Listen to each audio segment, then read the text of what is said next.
എനിക്കിപ്പോൾ ഞാൻ ജാതിയുടെ ഒരു സമുദായത്തിൻ്റെ ഒരു രീതിയിലൊന്നും പറയുന്നില്ല. പക്ഷേ പാർശ്വവൽക്കരിക്കപ്പെട്ട ജനവിഭാഗങ്ങൾ, അധസ്ഥിതര്, സമൂഹത്തിൽ നീതി ഇനിയും ഒരുപാട് കിട്ടേണ്ടതായി മിച്ചം നിൽക്കുന്ന ആളുകൾ, ജനവിഭാഗങ്ങൾ,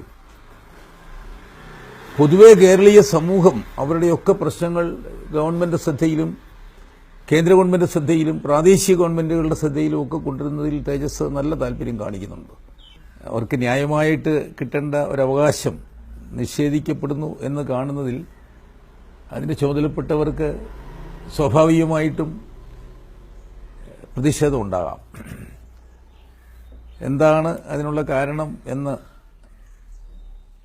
അവർക്ക് മനസ്സിലാകത്തക്ക രീതിയിൽ ബോധ്യപ്പെടുത്തി കൊടുക്കുന്നതാണ് നല്ലത്.